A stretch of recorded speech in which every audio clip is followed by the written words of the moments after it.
After calling his parents a burden, my son received a letter revoking his mining rights to the clay pit from the very mother he had just insulted. My son, Marco, was a man with a natural gift for business. After inheriting his father's small pottery workshop, he quickly transformed it into a luxury ceramic brand renowned throughout Europe, Azzurro Rossi.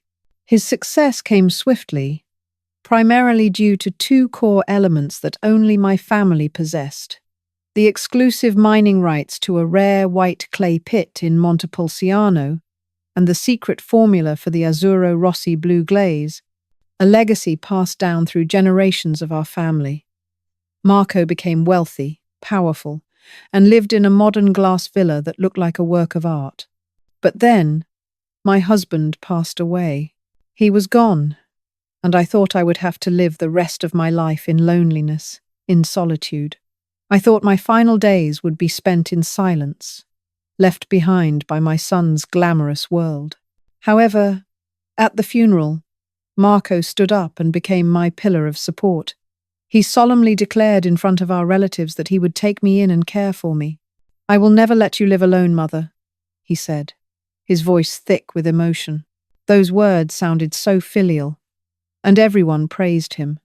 A successful son who had not forgotten his roots. He kept his word. He took me in. But instead of a room in his spacious villa, he had the old warehouse at the end of the garden renovated into a makeshift residence. "This way, you will have your own private space," he said. Only I knew he was not giving me privacy. He was pushing me out of his life. Shortly after I moved in, Sophia, his wife, dismissed the family's longtime housekeeper. "Now that Mother is here," she told me with a sweet voice, "we do not need outsiders anymore. You can help me with the housework, Mother, to keep yourself busy." From that day on, I became their unpaid maid. Every morning, I would wake up in that outbuilding. I would put on an old sweater and make a cup of instant coffee. From the window, I would look out at the perfectly manicured garden and the modern glass villa where I had to go to clean every day. I knew I was living on their conditional kindness, an old, lonely widow, completely dependent. At 7 in the evening, I would leave the outbuilding to have dinner at the main villa. This was a routine. I was not invited, but I had to be present, perhaps to complete their performance of a family. Marco and Sophia would already be seated, discussing an upcoming business trip to Paris. I said nothing, quietly walking to the chair at the far end of the table. A small plate of salad was already set for me there, separate from them. Sophia stopped talking and turned to look at me. "Mother," she said, "I noticed you forgot to water the geranium pots on the veranda again. Could you please try to help with that tomorrow? I really do not have the time." It was a command. "Of course, dear," I replied, my voice soft. They resumed their conversation about Paris as if I did not exist. I sat there, in silence, eating the dinner of a servant. That night, I could not sleep. I went into the main villa's kitchen to get some water. On my way back, I passed through the living room. The moonlight streamed in, illuminating the Azzurro Rossi ceramic vase placed on a marble pedestal. It was Marco's treasure, his pride and joy. I stepped closer, my fingers gently brushing against the cold, smooth glaze. I suddenly remembered the image of my husband's hands carefully shaping this very vase on the potter's wheel. Just then, Marco came out of his office. He saw me standing there. His face immediately soured. "Mother, be careful," he said, his voice full of warning. "That is worth a fortune. Do not damage it." I pulled my hand back. To him, this was a fortune, a commodity. He had forgotten that before it became a fortune, it had been a work of love. The launch party for Marco's new collection was held right at the villa. The lights were dazzling and the air was filled with music and the clamour of conversation. Sophia had insisted I be present, probably to complete the image of a happy family. But she did not introduce me to anyone. I stood hidden behind a large pillar, holding a glass of water. In my old grey dress, I tried to make myself invisible. A short while later, I saw Sophia walk past with a group of friends. Her eyes swept over where I stood, without a nod, without a smile. She looked right through me, as if I did not exist. In this crowd of strangers, I felt a loneliness even greater than when I was by myself. I was not just invisible, I had been erased. I was about to leave quietly when a familiar voice sounded nearby. I stopped, hiding behind the pillar. Marco was standing with an older, elegant man. I recognized him as Monsieur Dubois, the most famous art critic in France. They were standing right in front of the Azzurro Rossi vase. "Truly extraordinary," Monsieur Dubois said, his voice full of admiration. "This blue. It is not just a colour. It is a legacy with a soul. Your father was a great artist." I heard my son let out a laugh, a scornful laugh devoid of any respect. "Great?" he said, his voice dripping with sarcasm. "He was just a lucky craftsman, sir. A craftsman who spent his entire life in a pottery workshop without a single shred of business vision." Monsieur Dubois froze, clearly shocked by Marco's words. But Marco did not stop there. He pointed at the vase. "This thing? It is just clay and paint. The soul you speak of cannot pay the bills. It was I." He puffed out his chest. "It was I who turned his rustic hobby into a global brand. I saved it from being forgotten in a filthy workshop."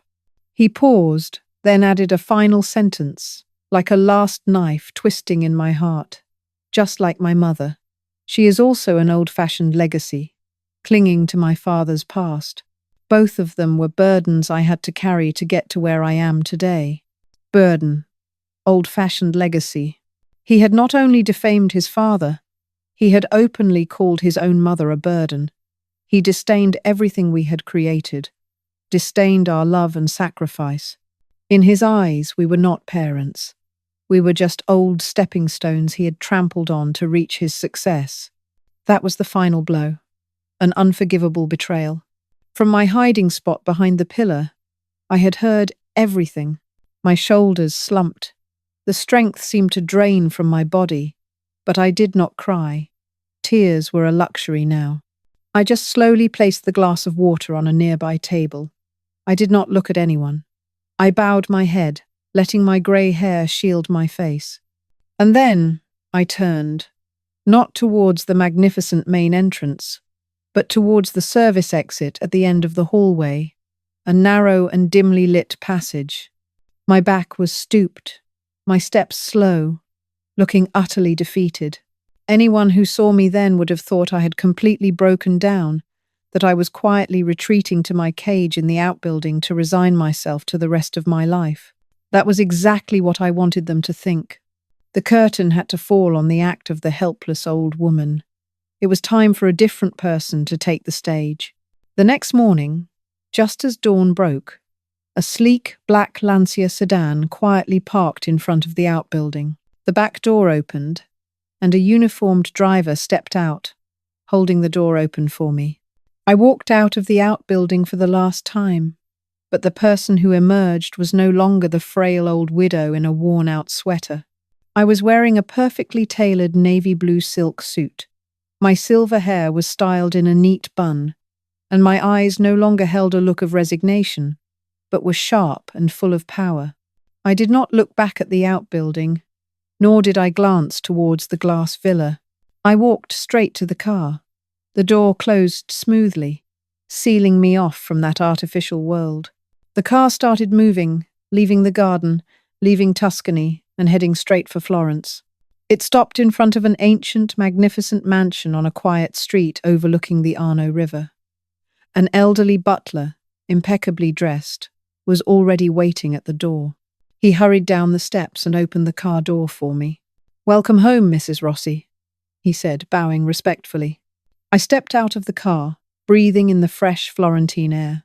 The play was over. It was time for the true matriarch of the Rossi family to return. At that same moment, over 100 kilometers from Florence, Marco was sitting in his glass office, savouring his success.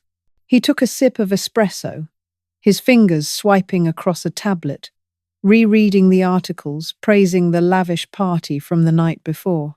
The articles called him a talented heir, the man who modernized an old legacy. He smiled smugly. Just then, his secretary walked in. "Mr. Marco, there is an express letter for you." Marco frowned, slightly annoyed at being disturbed. He took the envelope.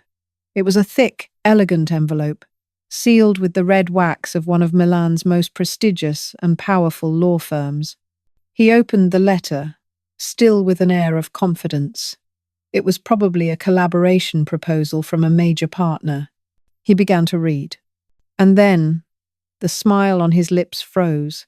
His confident expression turned to confusion, then disbelief, and finally, to utter panic.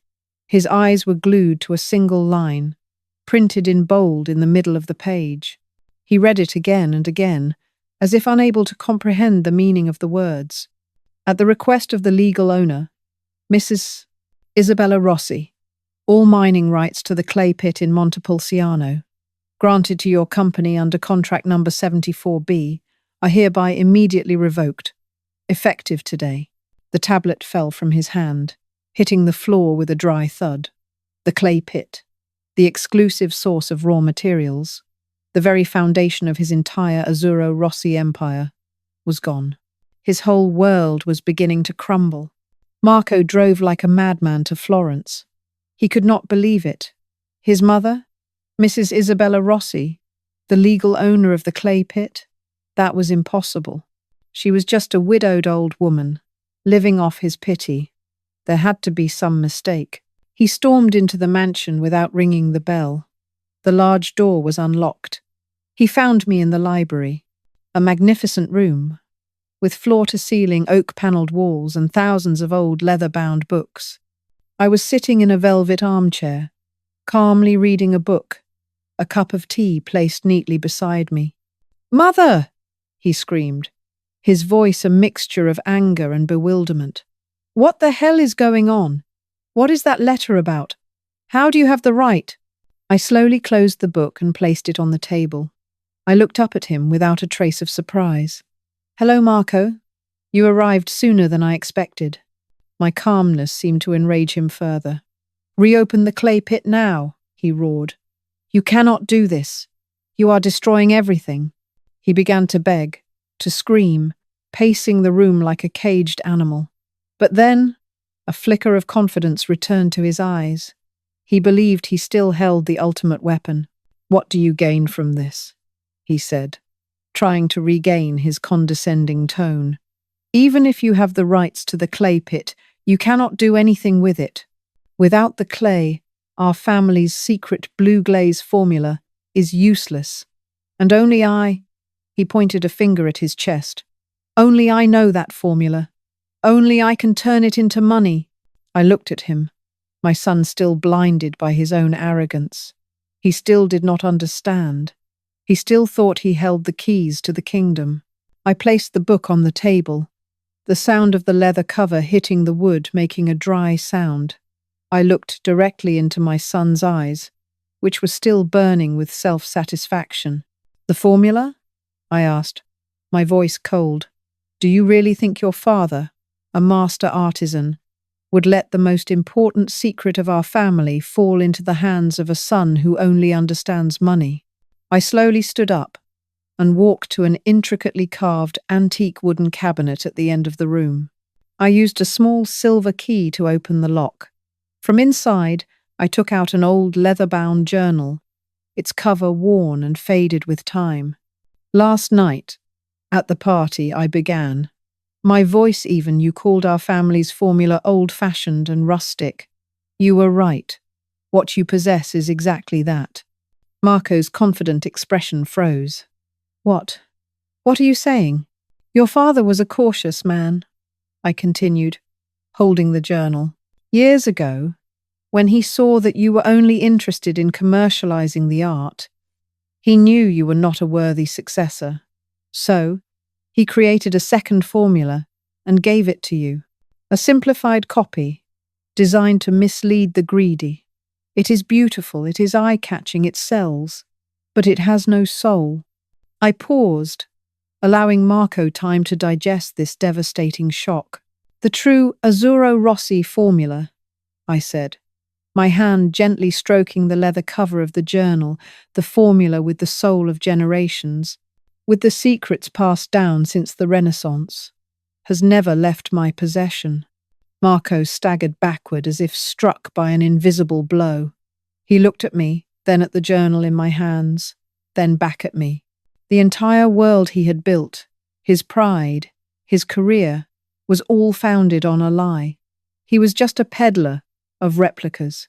He collapsed into a nearby armchair, his face ashen. This collapse was far worse than losing the clay pit. He had lost the one thing he thought he truly owned. He had lost his very soul. I stood there, watching my son slumped in the armchair. The arrogance was completely gone, replaced by a hollow emptiness. For a moment, the mother's heart within me ached, but I quickly suppressed it. This was not the time for weakness. This was the time to restore order. He thought I was just an old widow, living on his charity. He forgot one thing, I thought. He forgot who I am. I am Isabella Rossi. Before I was his father's wife, I was the daughter of a family that had owned the finest clay pits in Montepulciano for generations.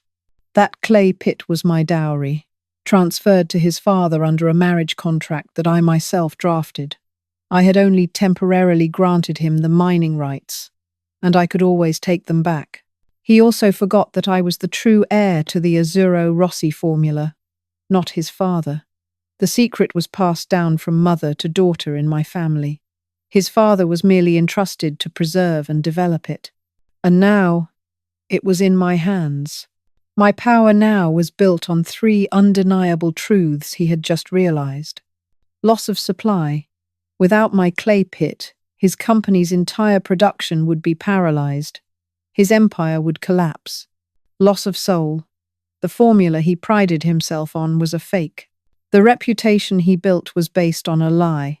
If I revealed this truth, he would be utterly ruined in the art world. Loss of status. He was not the heir to the core legacy. He was merely someone permitted to use it.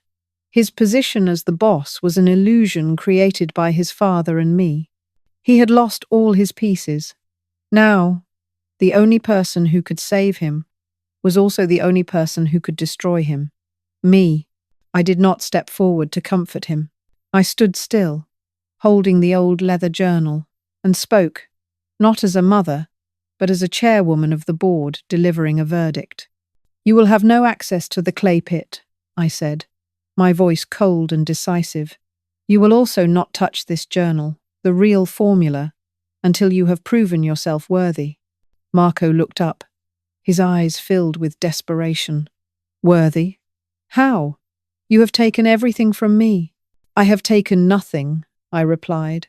I am merely showing you what you never truly possessed. Do you want them back? He nodded weakly. Then listen carefully, I said. You will resign as CEO. You will return to the old pottery workshop in Tuscany. You will start over from the beginning, as an apprentice. No salary, no privileges. You will live in the outbuilding you prepared for me. It was the final, ironic blow. He looked at me, stunned by the punishment. That is the only way you can rediscover your own soul, I concluded. And it is the only way you will ever have a chance to touch this family's true legacy. You can accept, or you can walk away with nothing but a ruined reputation. The choice is yours. He had no other choice. Cornered, stripped of all power and hope, he could only nod in silence. His submission did not come from remorse. It came from complete and utter defeat. Months later, the old pottery workshop in Tuscany, once neglected, was now brimming with life. The afternoon sun streamed through the large windows, illuminating the particles of clay dust floating in the air. I, dressed in the simple linen attire of an artisan, stood among a group of young apprentices, patiently teaching them how to feel the moisture of the clay. The sound of laughter and the steady hum of pottery wheels filled the space. In a quiet corner of the workshop, Marco was working diligently by himself. He wore a clay-splattered apron and looked much thinner and more humble. The polished veneer of a CEO was gone, replaced by the focus of a craftsman. He was struggling with a lump of clay on the wheel, trying to shape it into a simple vase. His work was still clumsy, uneven. I walked past, pausing for a moment behind him. I glanced at the unfinished piece on the wheel. It was not perfect, but for the first time I saw in it an effort, an honesty, not ostentation. I did not say a word. I just gave a slight nod, an almost imperceptible gesture, and continued on toward my students. But Marco saw that nod. I saw his shoulders relax slightly. He let out a soft breath, as if a great weight had been lifted. Then he bent over his work again, continuing with a newfound concentration and patience. The camera slowly zooms in, focusing on Marco's hands. The hands that were once only accustomed to signing checks and holding wine glasses were now covered in clay, kneading and shaping slowly, carefully. For the first time, he was not creating a product to be sold. He was learning to create a work with a soul. His journey of self-discovery had only just begun, and this time, he would have to walk the path himself.